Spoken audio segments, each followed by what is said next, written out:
Bien, merci beaucoup d'être venu pour cette conférence sur la médecine quantique et comment retrouver le bien-être grâce à cette méthode. Alors, cette présentation a deux fonctions. En fait, ce sont les deux fonctions principales de pourquoi je suis venu sur cette terre, pourquoi je me suis incarné. Donc ça résume bien les deux fonctions, c'est-à-dire une fonction d'informer et essayer de donner une solution, en tout cas ma solution. Alors avant de rentrer dans les détails, je vais commencer par vous expliquer qui je suis, pour savoir à peu près qui vous avez en face de vous, ce qui me paraît un peu normal. Et puis ensuite, je vais vous expliquer un petit peu ma façon de voir les choses sur les problèmes des gens et ma solution. Évidemment, n'hésitez pas à poser des questions au fur et à mesure, quand vous voulez. Forcément, si vous avez une question, c'est qu'il y en a plein qui l'ont et qui n'osent pas la poser, ou quelque chose que j'ai mal expliqué ou qui n'est pas clair. Donc, surtout, n'hésitez pas. Vous m'entendez bien? C'est bon? Ok. Alors, je m'appelle Régis Brouard, je suis énergéticien. Et comment est-ce que j'en suis arrivé là? Alors, j'ai eu une vie un petit peu atypique, on va dire. J'ai commencé par, j'étais toujours intéressé depuis mon plus jeune âge par la psychologie, me posais beaucoup de questions sur pourquoi les gens se comportaient de telle manière ou de telle manière. Évidemment, j'avais une famille, un passé un peu compliqué, ce qui me forçait à me poser des questions. Ça sert toujours à ça, hein. Comme je vous expliquerai plus tard, on choisit complètement où est-ce qu'on décide de naître. Et tout ça, il y a forcément une raison à ça. Donc je me pose beaucoup de questions. Quand il s'agit de choisir, je dis que je veux faire de la psychologie. On me dit que ça sert à rien, qu'il n'y a pas de débouché. Donc je change et je me dis, bon, bah, qu'est-ce que je vais faire, tiens, pour leur faire plaisir. Et je fais du marketing. Très très bien, je fais du marketing, 6 ans de marketing. Vers 30 ans, je me rends compte que ça ne me correspond absolument pas. J'avais la chance d'habiter dans un pays où on pouvait changer facilement, un pays anglo-saxon. Donc je me dis à 32 ans, tiens, qu'est-ce que j'ai vraiment envie de faire dans la vie? Comme j'avais pas mal de problèmes moi-même et que j'aimais aider les autres venaient me parler un peu facilement, j'aimais bien ça, je me suis dit, ça résonnait, je veux être thérapeute. Donc je commence à apprendre l'hypnose, la PNL, d'autres techniques de développement personnel.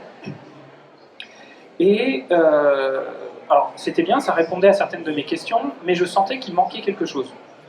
Je me suis toujours dit, ok, c'est bien, mais ne serait-ce qu'en voyant les résultats, il y en avait, mais c'était parfois compliqué, parfois on ne sait pas pourquoi, ça ne marchait pas. Et puis je sentais qu'il y avait beaucoup plus que ce qu'il disait. Et là, la vie m'a fait rencontrer une première personne assez importante, une personne qui est venue un peu de nulle part, qui ressemblait, j'ai envie de dire, à rien, sans que ce soit péjoratif. Il avait ses sandales, ses bretelles, son t-shirt. Et je me suis rendu compte qu'après, que c'était un maître spirituel malaisien qui avait connu l'éveil.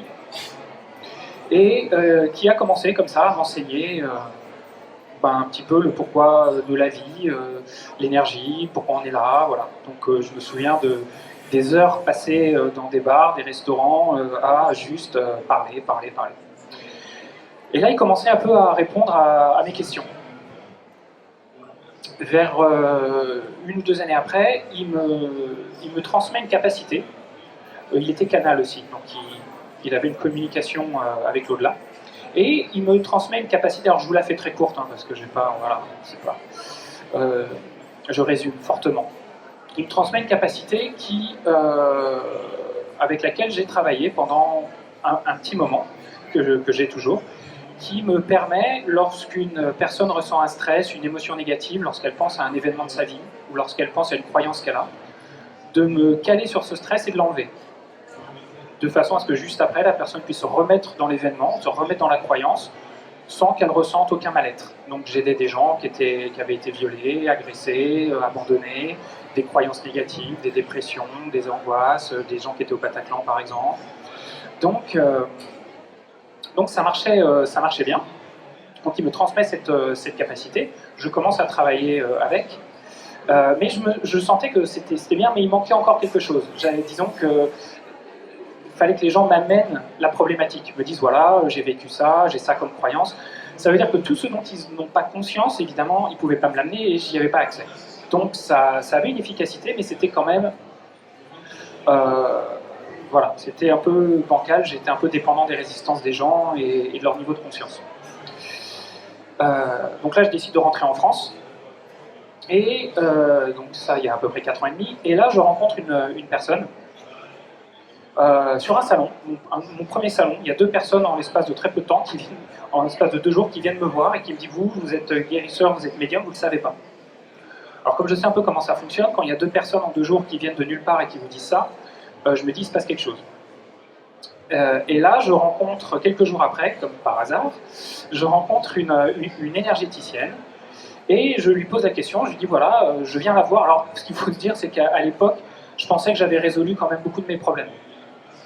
En fait, j'avais rien résolu du tout. Bon, ça, j'allais me rendre compte après. Et je vois une énergéticienne et je lui dis voilà, il paraît que j'ai d'autres capacités. Est-ce que c'est vrai? Si c'est vrai, est-ce qu'il y a un truc qui bloque ça? Et là, elle me dit oui, mais il y a du taf. Il y a vraiment beaucoup de travail. Et là, je commence un processus de développement en profondeur. Cette personne, qui avait un don assez intéressant, je lui pose la question, comment est-ce qu'elle a eu ces capacités? Je suis toujours très curieux. Et elle me dit, ben voilà, j'ai fait un voyage au Brésil. Voilà, donc elle me montre un documentaire, et là, en 24 heures, j'avais booké le voyage, j'avais tout booké, ça avait résonné quelque chose d'impressionnant à l'intérieur. Donc je continue mes séances avec elle, et là, je commence à sentir vraiment du changement, comme jamais j'avais senti avant. Dès qu'on commençait à toucher les choses très très inconscientes, je sentais que intérieurement ça s'apaisait, que ma vie commençait à changer, que les personnes que j'attirais commençaient à changer, et dès que j'ai commencé à faire des voyages au Brésil, là ça a vraiment accéléré le processus. Jusqu'à mon 4e voyage, j'en ai fait 6 en tout au Brésil, jusqu'à mon 4e voyage où là, ce qu'on m'avait dit 2 ans avant sur mes capacités, ça s'est avéré vrai, ça s'est ouvert, je dis donc qu'il y a eu assez de nettoyage qui a été fait pour que ça puisse sortir. Et, là, j'ai eu une ouverture. Donc ça, je vous parle de ça il y a un petit peu plus d'1 an. Il y a eu une ouverture, un gros changement de sensibilité qui me permet maintenant d'aller dans les corps subtils des gens. Alors je vais vous expliquer après ce que je veux dire par corps subtil. D'aller chercher les problèmes très inconscients, les ancrages, les blessures très profondes chez les gens et dans leur corps subtil. Donc voilà avec quoi je travaille à l'heure actuelle. Alors, pourquoi est-ce que ces corps subtils, à quoi ils servent exactement? Qu'est-ce que c'est exactement? Pour moi, c'est la clé de voûte c'est quasiment la clé de l'évolution humaine. Nous sommes un corps physique, ça c'est la première couche. Ça on le voit, ça vibre à une certaine fréquence, à une certaine densité. Donc on peut le voir, on peut le toucher. Sur ce corps physique, nous avons 7 chakras, 7 entrées énergétiques principales. En fait, on en a 12, mais sur le corps, 7. Et autour de nous, nous avons 6 autres corps. 6 autres corps qu'on ne voit pas parce qu'ils sont sur une fréquence, sur une densité différente. 6 autres corps donc, qui sont reliés à chaque chakra, et chaque corps ont une fonction bien précise. Et en fait, un être humain, il y a d'autres couches, mais qui ne concernent pas, on va rester simple. Un être humain, c'est ces 7 corps-là.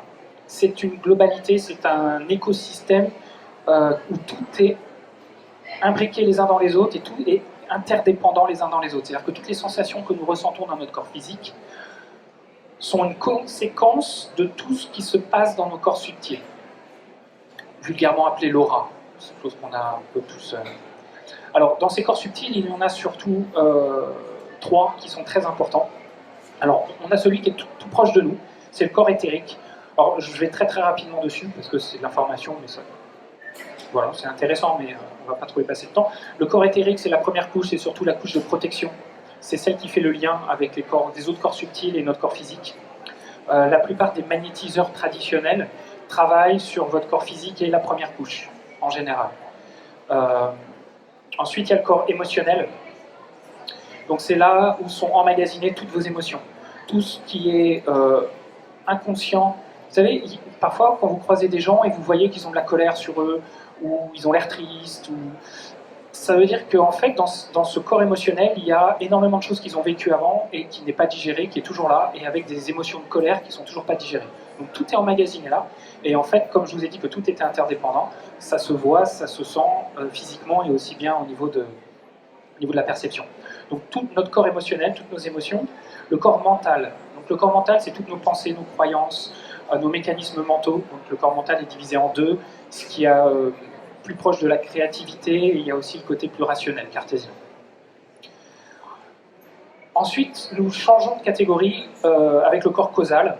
Le corps causal est sur une autre vibration. Là, on touche vraiment le quantique. Ça veut dire que cette couche-là ne répond plus aux règles de la, j'ai envie de dire, de la physique newtonienne avec la gravité, le temps, l'espace. La physique quantique, pourquoi on appelle ça quantique? Parce que dès qu'on va dans l'infiniment petit, dès qu'on arrive à un degré de petitesse dans l'atome, les lois physiques ne répondent plus, les lois newtoniennes ne répondent plus. C'est-à-dire que tout à coup, il n'y a plus de temps, il n'y a plus d'espace, et ça répond à complètement d'autres lois. C'est pour ça que la plupart des magnétiseurs, des guérisseurs, peuvent travailler à distance, et ça marche exactement de la même manière. Que la personne soit à 5000 km ou juste en face de vous. Parce que tout ça, ça répond à la physique quantique, donc il n'y a pas de temps, il n'y a pas d'espace. Donc le corps causal, dans cette couche-là, va être toutes vos mémoires qui ne sont pas de cette vie. Ah oui, si vous ne croyez pas à la réincarnation, vous allez avoir du mal ici. Toutes vos mémoires qui ne sont pas de cette vie-là. Tout ce que votre âme a vécu. En fait, ce qu'il faut comprendre, c'est que votre être, il n'est pas né il y a quelques dizaines d'années. Ça, c'est juste une enveloppe, c'est juste un véhicule qui va vous permettre de vivre des expériences. Pourquoi est-ce qu'on est revenu dans une incarnation? C'est pour évoluer, c'est pour continuer à évoluer. Donc nous avons des missions, nous avons des choses à apprendre, des choses à vivre. Donc nous avons créé une enveloppe. Toute cette réalité autour de vous n'est qu'une illusion. La 3D n'est qu'une mise en scène complète. Les personnes qui sont éveillées, les personnes qui ont connu un éveil spirituel, qu'est-ce que c'est? C'est des personnes qui ont quitté ce voile, qui vivent vraiment le fait que en fait, tout n'est qu'un et que ce n'est qu'une illusion. Donc ils sont connectés à tout en permanence. Donc ça, ils le vivent vraiment. La plupart d'entre nous, c'est qu'une théorie qui résonne, ou quand on nous le dit, on sent que c'est vrai, mais on ne l'a jamais vraiment vécu. Mais voilà, donc nous sommes dans une pièce de théâtre, et tout est orchestré pour que nous vivons des événements, que nous vivions voilà, des interactions avec les gens pour évoluer. Tout n'est qu'une question d'évolution. Donc dans ce corps causal, vous allez avoir... Ah oui, je finis. Donc ça veut dire que votre âme, en fait, c'est comme si, vous savez, quand vous vous endormez le soir, vous vous réveillez le matin, bah, c'est une nouvelle journée, mais vous avez encore le souvenir de tout ce qui s'est passé de votre vie. Imaginez votre âme, quand elle commence une nouvelle incarnation, c'est exactement la même chose, sauf qu'elle a tout oublié de ce qui se passait avant. Donc c'est comme si quand vous vous réveillez demain matin, vous n'avez plus aucune mémoire de toute votre vie d'avant. C'est-à-dire que tout ce que vous avez appris, vous l'avez toujours. Donc si vous savez parler telle langue, si vous savez jouer à tel jeu, telle capacité, tout ça vous le savez encore, mais vous n'avez aucune idée de comment vous l'avez appris. Tout a été effacé. Et bien c'est un peu la même chose. Quand un enfant vient au monde, en fait c'est juste une nouvelle journée.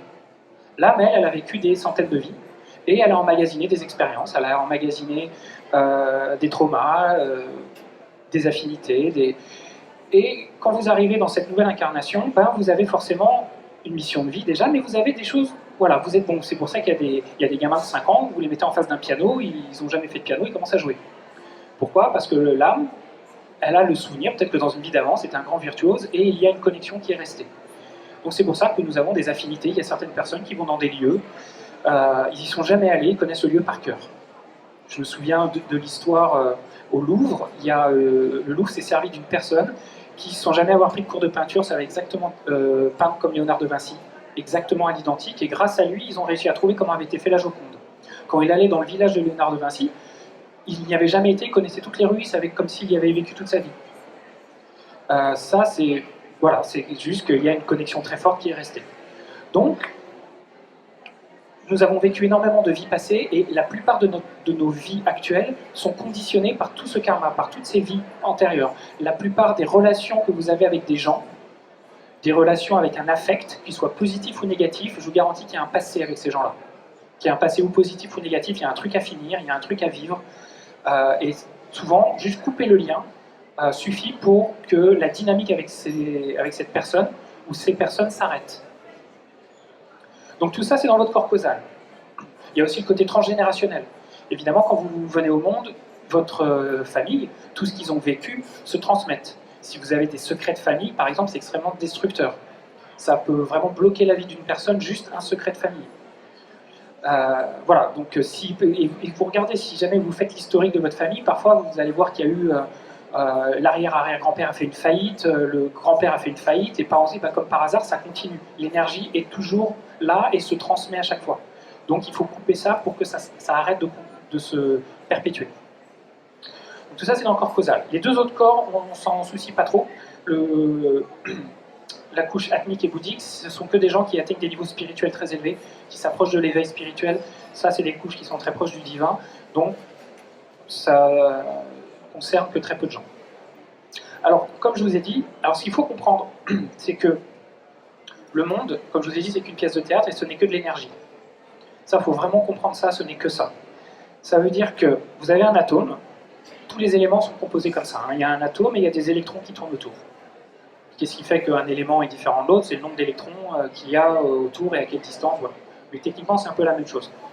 Je me souviens, mon prof de physique de 4e, il m'avait dit quelque chose qui m'avait marqué. Il m'avait dit, voilà, imagine que le noyau, tu le grossis à la taille de la Terre. Le premier électron, si on veut respecter l'échelle, sera plus loin que le Soleil. Ça veut dire qu'en fait, il n'y a que du vide. L'univers est composé de 0,001% de matière. Tout le reste, c'est du vide. Il n'y a que ça. Seulement, c'est microscopique. Il y a une force électromagnétique qui lie tout ça.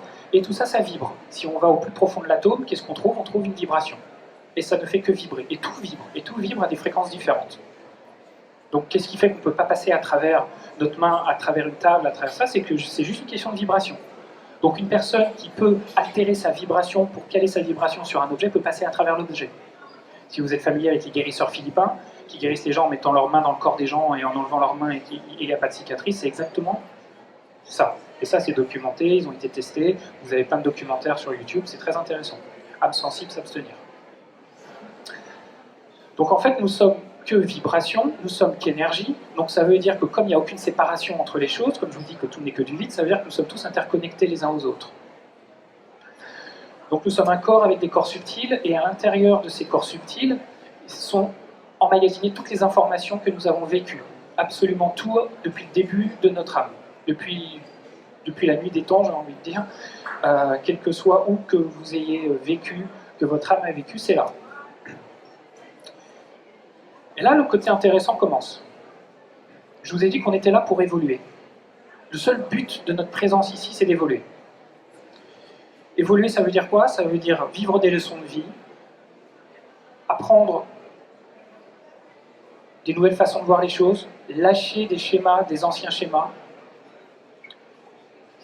Pour évoluer, ça sous-entend donc qu'il faut commencer à lâcher toutes les blessures qu'on a à l'intérieur. Il faut commencer à résoudre tout ce qu'on a emmagasiné. Alors vous allez me dire, c'est bien beau, mais vu qu'on a conscience de même pas 1% de tout ce qu'il y a à résoudre, comment on fait pour résoudre un truc dont on n'a pas conscience? La vie, elle a utilisé un processus qui est, parce qu'elle est bien faite comme la vie, elle n'est pas bête, elle a pensé à tout, elle s'est dit, ok, donc, comment on va faire? Et ben voilà, tout ce qui n'est pas résolu et prioritaire, comme les gens n'en ont pas conscience, et ben on va leur montrer. Et ben qu'est-ce qu'on va faire? On va leur montrer en permanence autour d'eux, avec l'effet miroir. Ça veut dire que tout ce que vous percevez dans votre réalité, chez les gens, des événements, c'est vous. C'est présent là-dedans. Alors, ça peut prendre une forme différente. Le manque de respect peut prendre énormément de formes. L'abandon peut prendre énormément de formes. Mais l'idée générale, l'idée centrale, elle est là. Donc c'est pour ça qu'une personne qui va avoir des blessures à propos de l'abandon, ne va pas arrêter de se faire abandonner dans sa vie de plein de manières différentes. C'est pas que la vie est sadique, c'est qu'elle se dit, à un moment donné, à force de se faire abandonner, il va comprendre qu'il y a un problème et qu'il faut aller le résoudre. Donc évidemment, il y a un ordre de priorité. Ça veut dire que Et il y a des choses qui sont très importantes à résoudre en premier, donc c'est ça qui va vous être montré. Alors évidemment, pour être sûr qu'on le voit, ça a tendance à grossir les choses.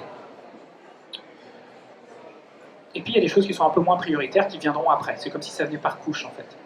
Donc ça veut dire que toutes les personnes, tout ce qui vous touche, plus ça va déclencher une émotion, plus que vous voyez ce qu'on vous dit, des scènes, peu importe ce que c'est, vous déclenchez une émotion de colère, de tristesse, de quoi que ce soit, plus c'est vous, plus ça touche une blessure que vous avez en vous. Il n'y a aucune exception à ça. Après, l'ego, il n'aime pas, parce que forcément, et parfois il dit, attends, non, mais ok, là, je veux bien, mais le mec là-bas que je ne supporte pas, qui est un gros con que je ne peux pas voir, c'est pas possible, c'est pas moi. Bah justement, là, c'est encore plus vous. C'est la mauvaise nouvelle. Donc, l'idée, comment aborder le problème, c'est de mettre son ego de côté, se dire, ok, je suis là pour évoluer, donc pour évoluer, il faut que je commence à prendre conscience de tout ce dont j'ai à travailler. Et là, vous regardez les événements qui se passent autour de vous avec un autre œil.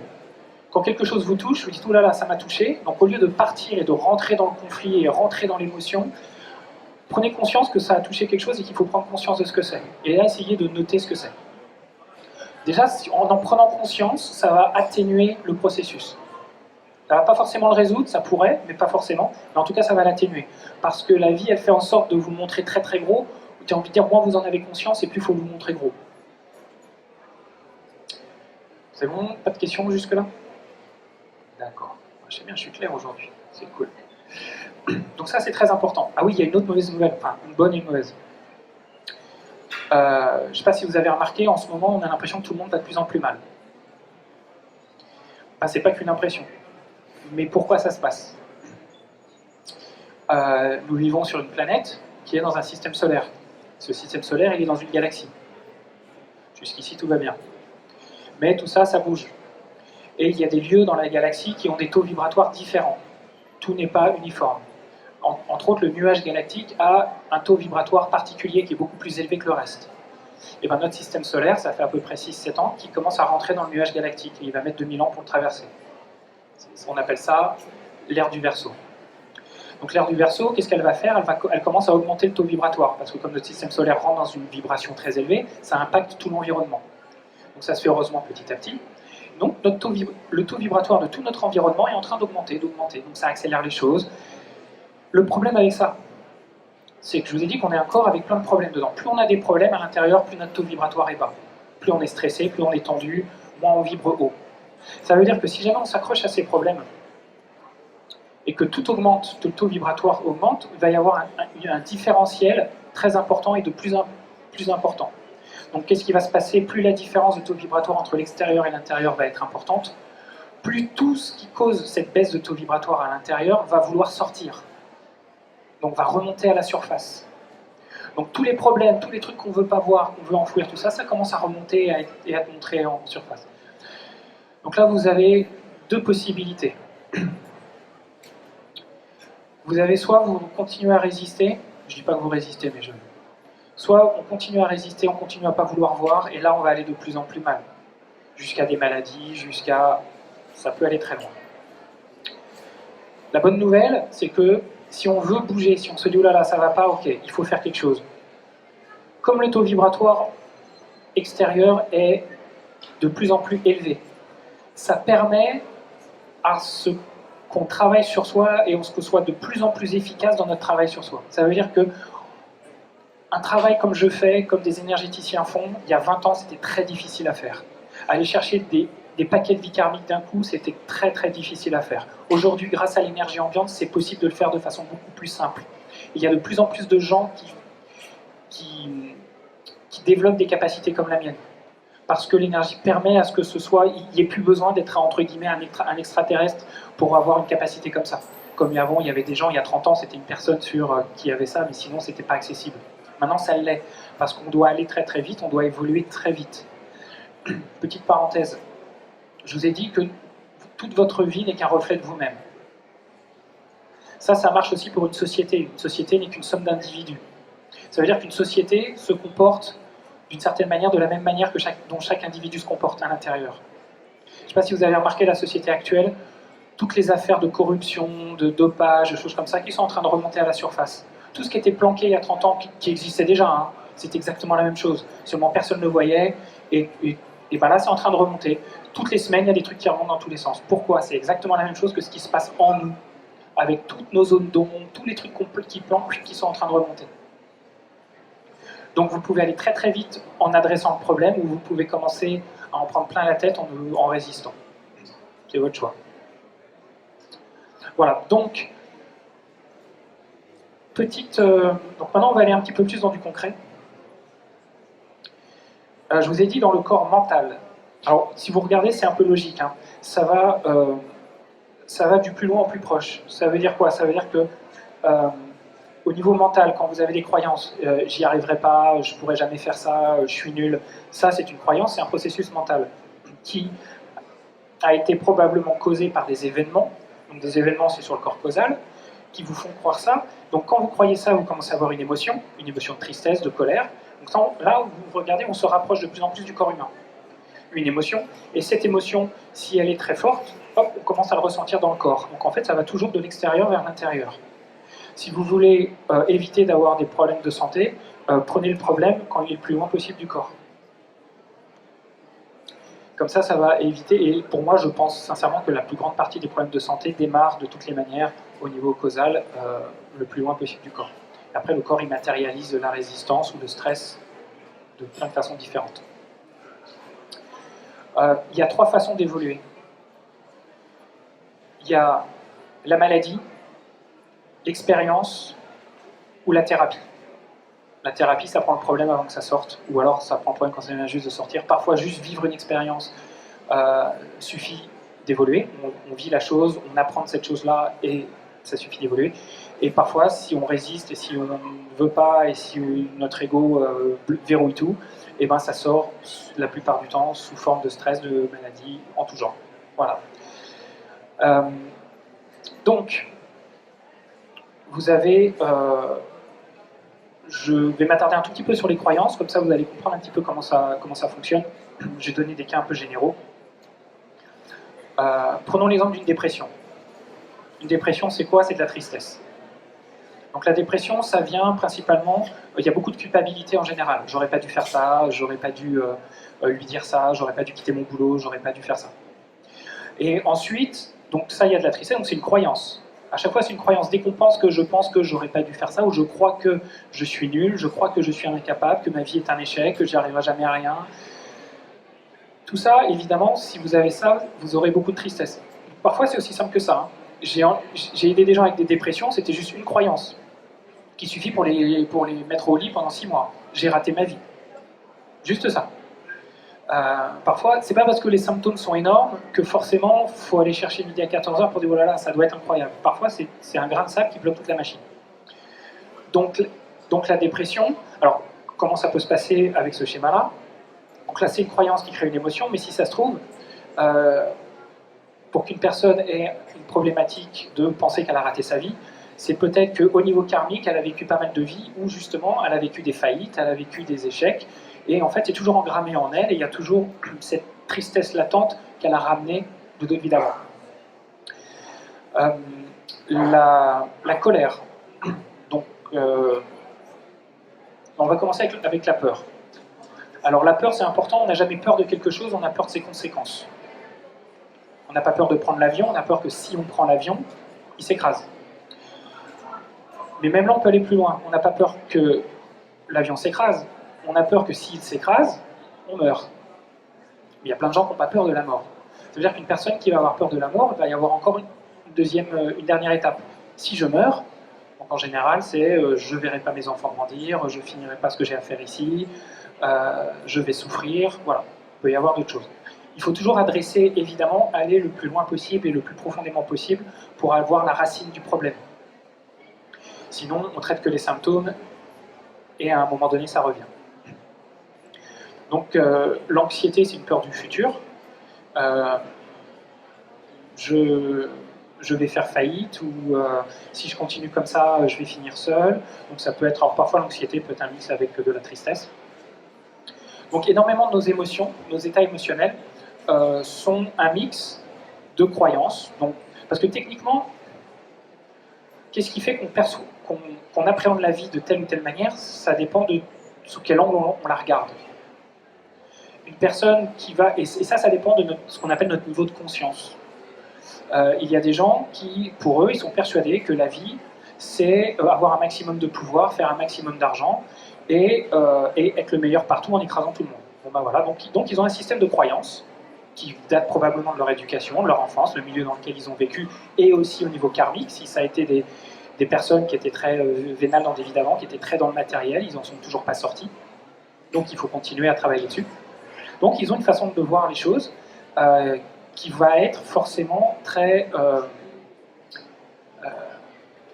qui va probablement créer beaucoup de stress, parce qu'évidemment, lorsqu'on a un système de croyance comme ça, on croit forcément pas beaucoup au spirituel.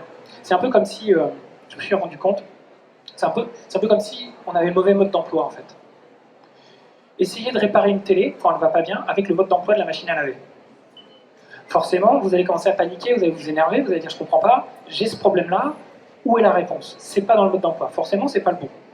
Donc moi je pars du principe que les personnes qui sont extrêmement cartésiennes, qui croient en rien, qui sont purement dans le matériel et aucune spiritualité, dès qu'ils commencent à avoir un problème, ils commencent à paniquer.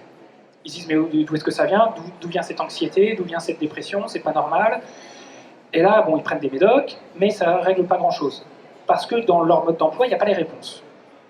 Alors que dès qu'une personne a une vision un petit peu plus globale, où ça ne sous-entend pas d'être complètement perché, hein, on peut allier très bien la vie et le matériel avec d'autres croyances spirituelles. Et là, tout à coup, on se rend compte qu'on commence à avoir des réponses, et tout à coup, tout commence à prendre sens. Et on n'aborde pas du tout les problèmes de la même manière. Petite parenthèse. Donc voilà, donc en fait, tous nos problèmes, notre émotionnel, nos réactions, alors évidemment, tous les éléments qu'on a dans ces corps subtils vont entrer en résonance avec notre extérieur, alors ça ne va pas que créer nos émotions, ça va aussi créer les événements qui se passent. Les scènes, c'est les gens qu'on rencontre, le type de personnes qu'on rencontre sont forcément en adéquation avec qui on est, avec notre taux vibratoire, avec notre système de croyance. Montre-moi tes amis, je te dirai qui tu es, c'est très vrai. Pour l'avoir vécu de façon assez importante, lorsqu'on commence à dégager toutes les mémoires, tous les blocages, tous les nœuds, on commence à monter en taux vibratoire.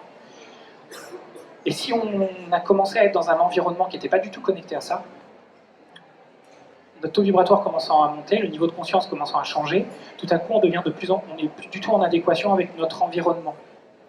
Et là on commence à avoir des gens qui partent, des gens qui ne veulent plus nous voir, on perd de vue. Ça peut faire bizarre au début, mais c'est naturel. Et vous allez voir que vous allez commencer à avoir des gens qui vont arriver dans votre vie, et c'est des types de gens que vous n'avez jamais côtoyés avant, qui ont des passes. Pourquoi? Parce que vous avez changé. Et avec ce mode de thérapie, on change tellement vite que parfois ça peut faire... il faut vraiment lâcher prise et se laisser porter. Parce que ça peut aller vite et on peut vraiment passer par des états en très peu de temps et pas trop savoir ce qui se passe.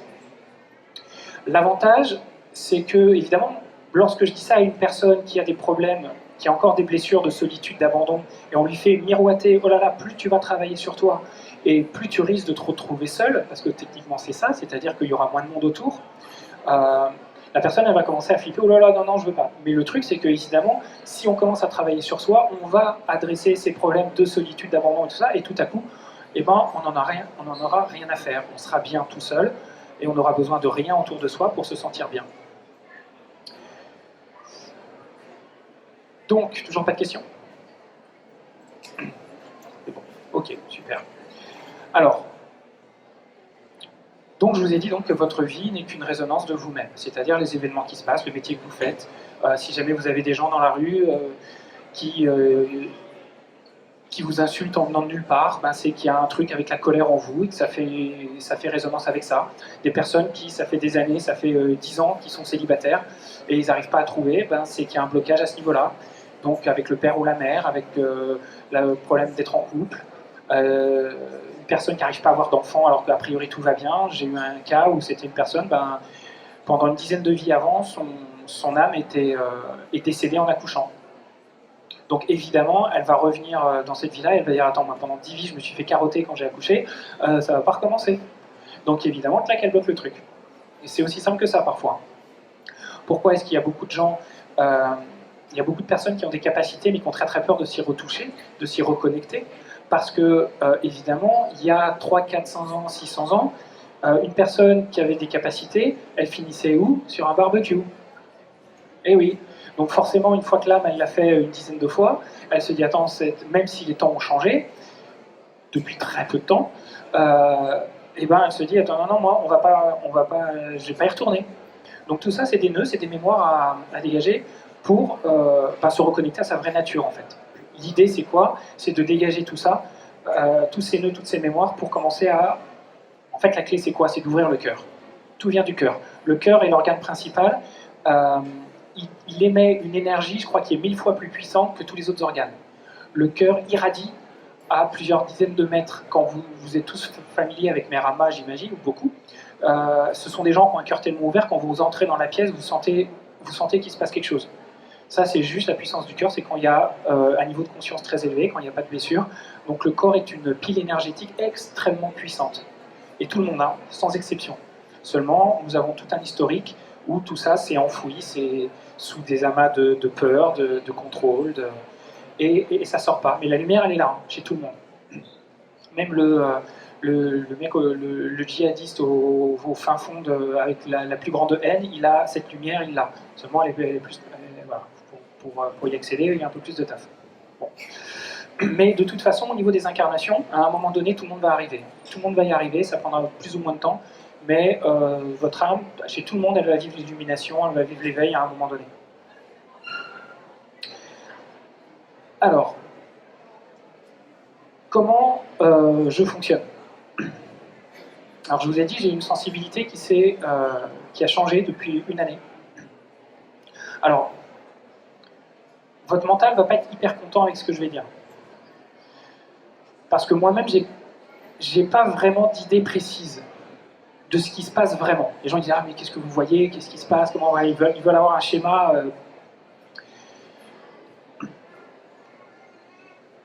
Un jour, avant, je voyais les gens en face à face, je leur demandais de fermer leurs yeux, de se connecter à des mémoires, des choses comme ça, puis quand ils avaient une émotion, je faisais quelque chose dans ma tête, qui allait chercher le truc, voilà.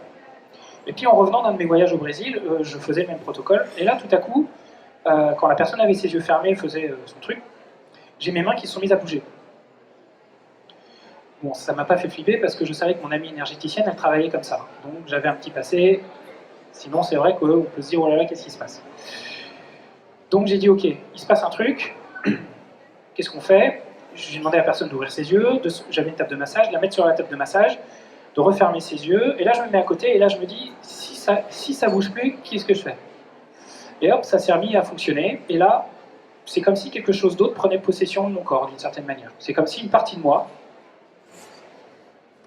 prenait les clés de la maison, et donc j'ai encore conscience, hein, très bien, mais c'est comme si on me pousse dans le dos, j'ai les mains qui font des choses, je sens des choses, je me balade, je fais des tours, parfois je suis à 2-3 mètres de la table, voilà, et puis à un moment donné, ça s'arrête. Et les gens sur la table, ils ressentent plein de trucs, des spasmes, j'ai vraiment de tout. J'ai des gens qui font des bonds sur la table, ou des gens qui ont juste froid, qui ressentent plein de choses, des émotions qui sortent, des douleurs qui sortent, et les gens me disent après, bon ben voilà, j'ai plus ce problème-là, j'ai plus ça. Alors évidemment, comme j'ai des amis qui sont connectés, alors techniquement, à l'heure actuelle, je n'ai pas d'infos sur quoi je travaille. Donc ça, les gens, encore une fois, votre mental, il va me détester, parce qu'il va dire, alors, vous avez travaillé sur quoi, vous avez vu quoi, tout ça, et je vais vous dire, je ne sais pas. Donc ça apprend, ceci dit, à se reconnecter à ses ressentis, à se reconnecter à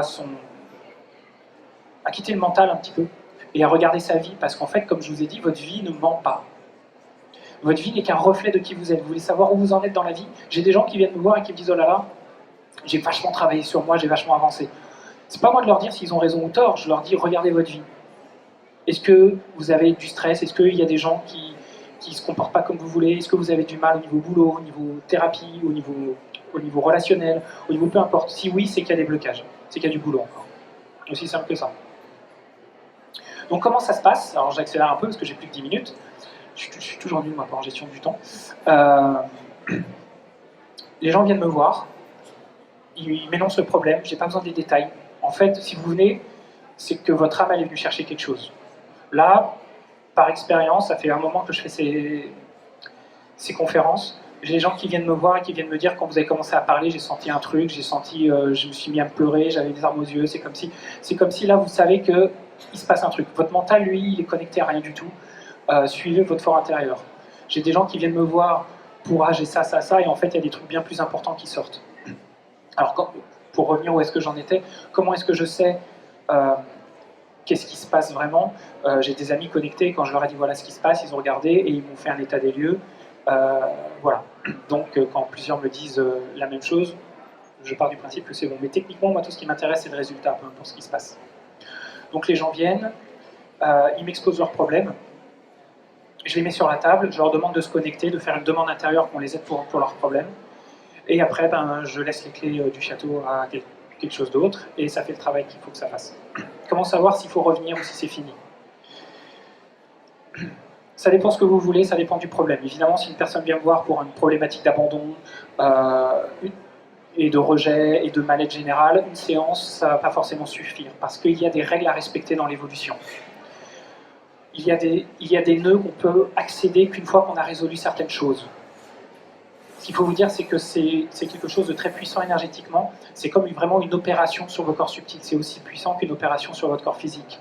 Donc on ne peut pas aller plus vite que la musique. Sinon, les gens, souvent, quand ils quittent mon cabinet, ils ont des frissons partout, ils ne savent plus trop où ils sont.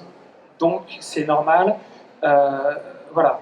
De toute façon, ce qui prend possession, ça fait un peu bizarre de dire ça comme ça, mais la partie de moi qui prend possession des lieux, c'est exactement ce qui doit être fait à quel moment.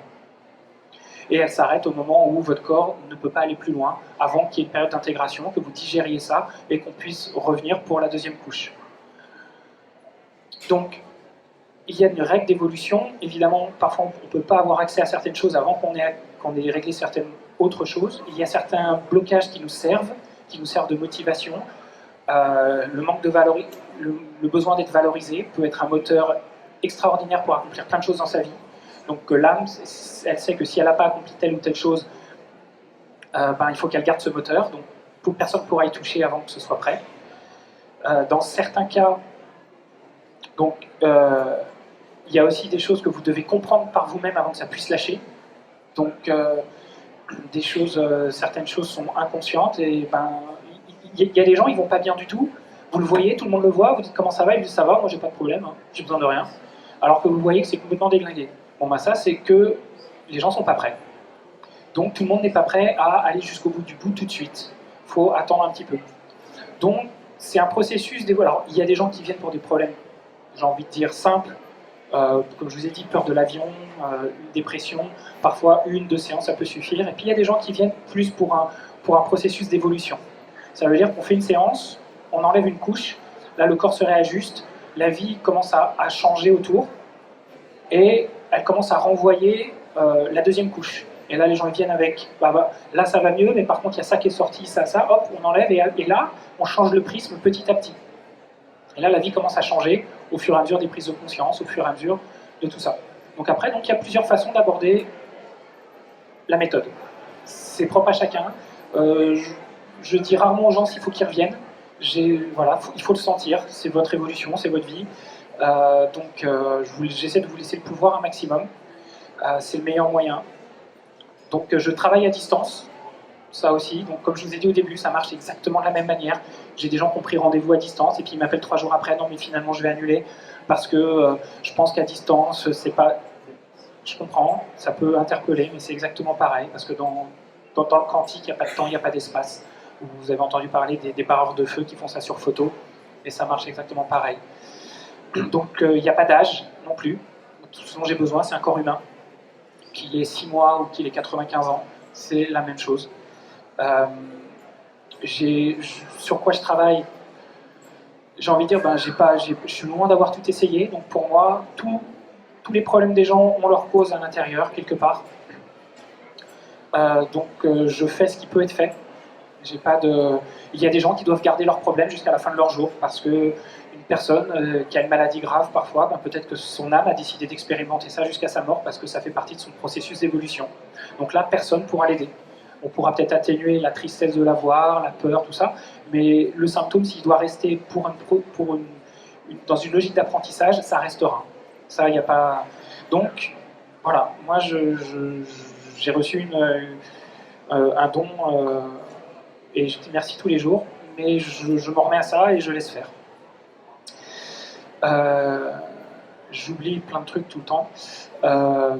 Plus pragmatique, j'ai un site internet où il y a tout dessus. Ça s'appelle l'arbreintérieur.fr. J'ai la vidéo, j'ai des prospectus aussi ici avec le site. J'en ai distribué quelques-uns si vous voulez, c'est là. Une séance, bon là c'est très terre à terre et matériel. Une séance c'est 80 €. Ça dure à peu près 1 heure. Mais encore une fois, je sais quand ça commence, je sais jamais quand ça finit. Ça m'est arrivé de faire des séances d'1h20, 1h40. Ça m'est arrivé d'en faire de 25 minutes. Quand les mains s'arrêtent, ça veut dire que c'est terminé, il y a une bonne raison à ça. Je suis à Boulogne, Billancourt. Est-ce que je vais arriver à rien oublier? J'ai pas eu une question jusque-là, c'est incroyable. Ah ouais, là, ça slide partout. Oui, alors, il y avait... Oui, je vais la répéter.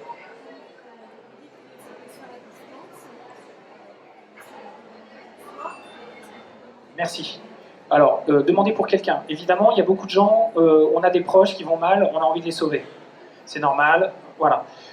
Déjà, vous pouvez sauver personne. Alors, n'imposez rien à personne. C'est leur chemin de vie. S'ils ne veulent pas bouger, c'est que ce n'est pas le moment. Donc, la meilleure façon de le faire, c'est quoi? C'est de proposer. Et c'est eux qui disposent. Vous dites, regardez, j'ai vu un mec un peu bizarre, bon, peut-être que ça pourrait être intéressant. Regarde, si ça te parle, voilà le téléphone et tu te démerdes. C'est la meilleure façon de faire. Sauf évidemment, si c'est des enfants de 10 ans, 11 ans, 12 ans, là, vous êtes responsable. Donc là, vous pouvez les amener, même si le gamin il dit non, je veux jouer à la PlayStation. Non, non, tu viens chez le magnétiseur. Bon, ok, là, il n'a rien à dire. Quoique, s'il fait vraiment une crise et tout ça, c'est peut-être qu'il faut peut-être écouter aussi. C'est bon? Bah si. Non, personne de 90 ans, sauf si elle a Alzheimer ou qu'elle a un problème où elle a plus toute sa tête, là c'est autre chose. Mais sinon, non, c'est une personne à part entière. Oui, je coupe les cordons, j'enlève les liens karmiques, les mémoires karmiques, j'enlève des entités, je vous donne les trucs comme ça vient, magie noire, évidemment, les mémoires de cette vie-là, transgénérationnelles. Voilà, puis peut-être d'autres choses qui se passent que je ne sais pas du tout. Donc, oui.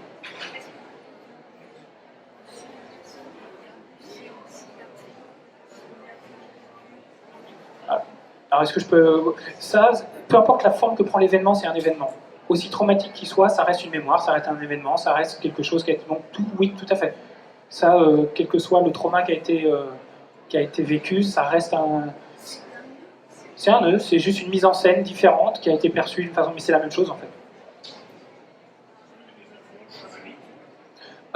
Est-ce que j'ai eu des influences chamaniques? Peut-être. Je sais que dans plein de vies passées, j'étais guérisseur, chaman, tout ça. J'ai jamais fait du chamanisme, mais peut-être. Je ne peux pas vous dire.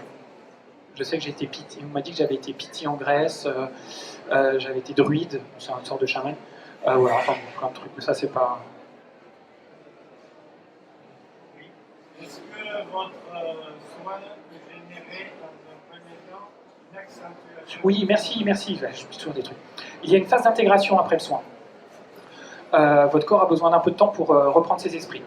Le soin va continuer aussi pendant un nombre de jours que je vous dirai, et ça peut être un peu rock'n'roll. Ça veut dire qu'il y a d'autres choses qui peuvent sortir. Alors souvent, c'est ce qu'on appelle des crises de guérison, donc c'est souvent intense mais court, dans le temps. Parfois, il y a un bien-être qui arrive. Donc les gens disent « je me sentais super bien » et tout à coup, je me suis pris une vague dans la tête. Ça, souvent, la vague dans la tête, c'est la deuxième couche qui arrive. Donc plus on travaille, et moins la vague sera brutale, et à un moment donné, on sera dans des périodes de bien-être. Moi, depuis à peu près un an et demi, j'ai une sorte de bien-être permanent.